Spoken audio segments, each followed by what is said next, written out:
Kalau kami takut, dari sejak awal kami tidak melakukan ini. Tetapi apa? Apa artinya saya diberikan otak cerdas oleh Allah Subhanahu wa taala? Apa artinya saya diberikan tugas sebagai seorang ilmuwan, sebagai seorang peneliti? Kalau saya diam saja. Artinya itu, kalau saya sebagai orang yang dikarunia otak cerdas, sebagai orang yang diberi tugas Allah menjadi peneliti, lalu saya diam saja, Allah sendiri akan melaknat saya sebagai setan bisu. Ya. Nah, apakah saya takut hukuman dunia lebih takut dibandingkan hukuman akhirat? Mereka di tahun 83 tuh jurusan dia hapuskan, mau diganti jadi departemen. Mereka bingung jurusannya apa. Nah kayak ini Pak Mulyono tadi nih. Ini Pak Mulyono yang tadi nih. Nih orangnya nih. Nih. Mirip nggak sama yang tadi nih? Nih Pak Mulyono nih. Nah ini. Nih. Coba lihat. Dia nyebutin di video panjangnya, dia nyebutin NPM-nya, nomor mahasiswanya. Nah, tahun terdaftar 80, lulus 87.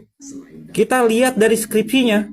Skripsinya studi analisis biaya angkutan. Ini sama dengan skripsinya ayah saya, karena mereka nggak ada jurusan. Mereka bingung mau bilang jurusan apa tuh bingung. Pak Jokowi pun bingung nama jurusannya apa. Akhirnya asal-asal aja nebak jurusannya apa. Nih. Ayah saya apa? Ini ayah saya. Ayah saya ini. Saya udah nandain sih ayah saya biar gampang, tapi susah juga. Tapi di buku alumni ini banyak kesalahan kayak salah nama lah, salah sekolah. Tapi istilahnya kalau NPM, nomor alumni sama. Nah nih, ayah saya.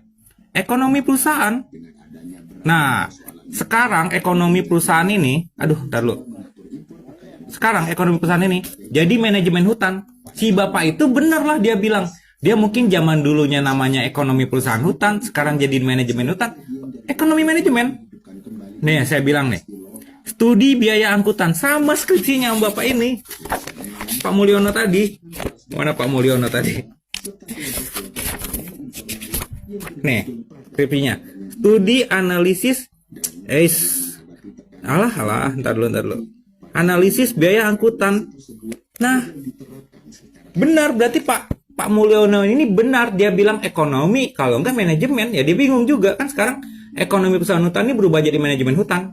Nah di Pahutan UGM tuh nggak ada jurusan lagi, jadi adanya departemen.